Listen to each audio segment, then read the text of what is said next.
Alright, so this is a video on replacing the brake switch of a second gen Toyota Prius. Mine is a 2007 limited edition, so some of the connections and dash switches that I have you might not have, but it should be pretty similar regardless. The brake pedal is here. Obviously the switch is up there, which you can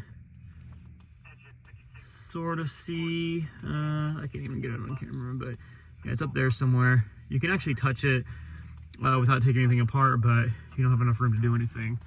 So what we're gonna do is we are going to first remove this vent cover here.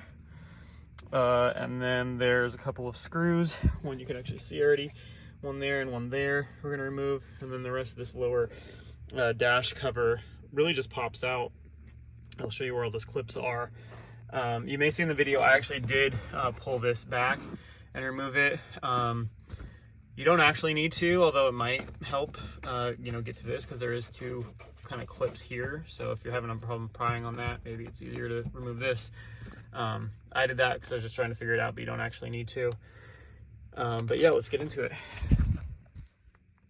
All right, so I got it loose. I don't really know the best way to do this because I did actually break this tab up here. I'm filming this later on reinstallation, so I actually did glue that back in. We're gonna see if it holds. But yeah, that's how you take it out. It's basically two clips up here, two in the middle, and then two at the bottom. I kind of started prying at the top, and I ended up breaking that one clip on the inside upper. So I don't know, maybe try from the bottom first. Honestly, I don't really know what the best option is.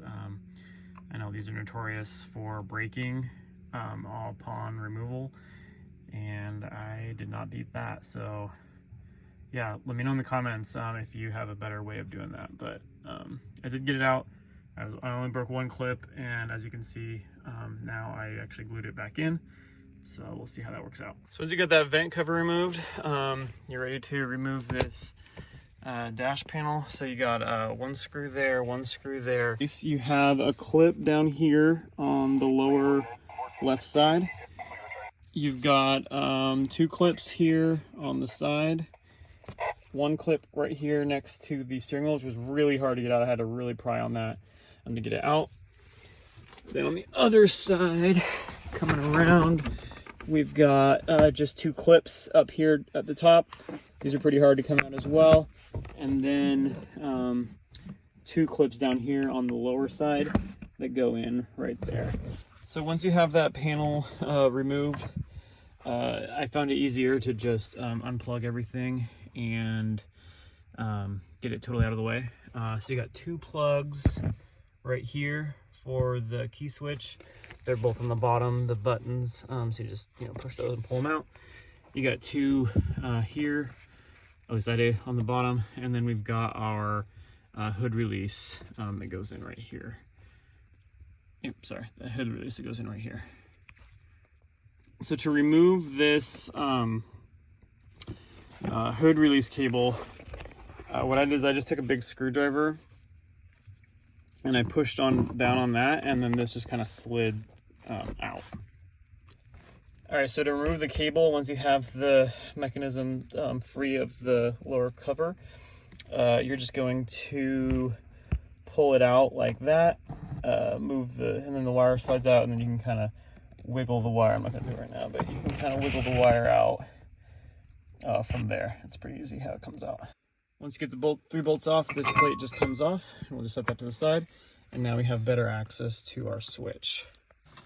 So once we got those covers off, we can come in here, and we're gonna first remove this spring off of the brake pedal. You just pull gently and it just comes off, and you can just leave it hanging there. Okay, so here's the switch we want to remove. As you can see, at least on mine, the release for the plug is facing away from me, so I'm actually gonna rotate that a little bit first, like we're unscrewing it, until the clip faces me, and then we'll be able to get that out. All right, so to remove this, we're just gonna get our 14mm socket in there. It's not a lot of clearance here, so you gotta kind of go at an angle I don't know if this is gonna work. Yeah, it works. And then we're going to, well, you can't see it, but we're gonna turn this counterclockwise just to loosen it. I don't know if that did it or not. But we're just basically trying to loosen this to where we can turn that switch by hand. And unfortunately there's not a lot of clearance here, and there's that shoulder in the way. So it's not easy to do, but look at it. All right, so we got that loose. You can see here it's loose. So then we're gonna twist this around to where it's facing us, so we can get that unplugged. And then we'll be able to use a little screwdriver, like so, push the button and kind of coax it out.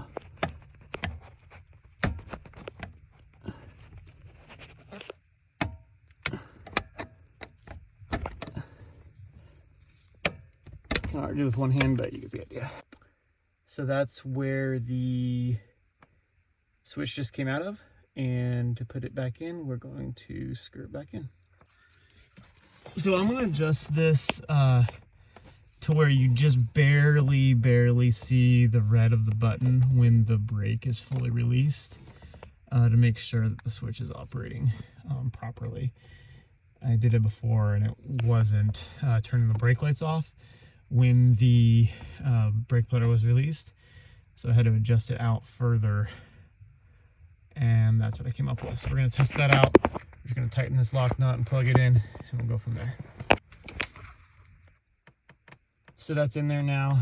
I kind of had to twist the switch to match the orientation of the plug to make it easier, and then I kind of just fed it in with the tip of my fingers and pushed it until it clipped in place, and then I rotated the switch back to where I wanted it.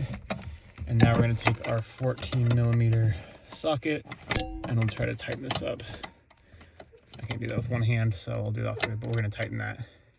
Okay, so that was pretty hard to tighten, but what I did is I got the switch to where I wanted it, kind of in the same position as it was before, and we already adjusted it with a button. And then I just used my finger and I hand tightened this bolt as far as I could go. And then I was able to, the clearance is really tight here, but I was able to just barely get my wrench on there and tighten it enough to where it locks it in place. Don't forget to hook the spring back up on your brake pedal. So that, remember, just hooks right there. And then our brake is operational again, the same way it should be. All right, so you can either get an assistant to help you with this, or what I did is I just shoved my toolbox in between the brake pedal and then I slid the seat forward. I just need to make sure that the brake lights are coming on when the brake pedal is depressed. And as you can see, it is. And then we want to make sure they're off when the brake pedal is not depressed. So nothing on the brake pedal, no brake lights. That's what we want to see. So what I was trying to solve when I originally did this is we had a situation where the car wouldn't go back into drive after being put in park. So before I put everything back together, I'm just going to test that. So I just grabbed my lower dash panel here and I plugged in those two wires so I can put the key in. My proximity key's not working. You might not need to do this. If it does, I'm not sure. All right, so key's in, brake pedal's on. We're gonna push the button there, and then we'll just see if it goes into gear. Looks like it does. Park. Let's try reverse just for fun. Yep, that works. Park again. Looks like we're good. All right, I'm gonna shut that off. Okay, so it's time to put our plate back on. You can see the marks where the nuts dug into the plate, so that'll help you remember which way to put it on. But it basically goes this way with the flange facing inward and down. I'm gonna go over those 3 bolts again. I'll put 3 10mm bolts here, and we'll tighten that down. All right, so we're ready to put this back in. So we already got the key plugged in. We're just gonna go ahead and plug these other wires in. It's pretty obvious where they go. Colors and distances and plugs and everything all match up. So we'll plug those two in. So to get the hood release put back together, we're gonna thread the cable through the hole that it goes in. We'll just thread it all the way through, give us plenty of slack here. And then we'll grab the lever. It's gonna thread in, I hold it with one hand, I'll thread in kind of like that. And then the ball end of this, cable is gonna go into the handle, kind of the same way we took it out.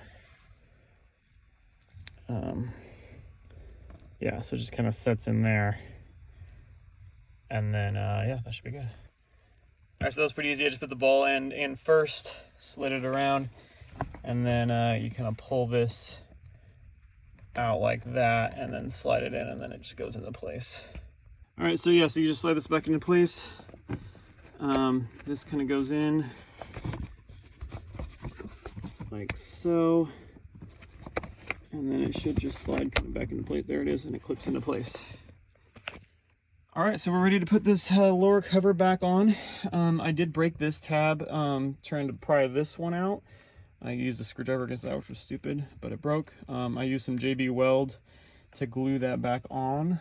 So hopefully that'll hold, we'll see. But yeah, we're ready to go in. So it's just gonna be lining up the tabs and kind of pushing it in place. And we've got one more cable to plug in here. Almost forgot, so we're gonna plug that in before clipping the cover back in. So unfortunately, my clip glue job didn't work. Probably should have waited longer for it to cure, but I'm in a hurry to get this car back together. It actually looks like it's holding pretty good without that clip. So what I did is I just used a screwdriver to kind of push it on where it's supposed to be, although it's actually not doing anything for us, as you can see. I just push it on so it didn't rattle around too much. I don't lose it. If I ever take this apart again, I'll probably just try to glue that again and see how that works. But cover's back in, everything else clipped in nicely. All right, and so then next we're just gonna put our screws back in. Remember, there's one there and one there. All right, so we're gonna put this cover back in. I did break that tab and I tried gluing it back in.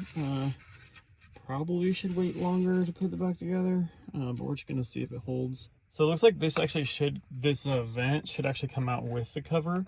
I'm not sure why mine didn't, but I went ahead and clipped it back in before reinstallation. So yeah, then we'll just go ahead and pop it back in and hope for the best.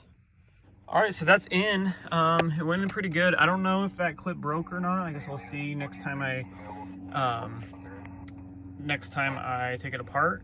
But I was really gentle. I started kind of with the top to kind of put less pressure on it. And then I just snapped the other ones in and it looks pretty good. It's not really loose at all anywhere. It also helps hold this in. It's a little bit loose there, but honestly, not bad. That's where that other broken clip was.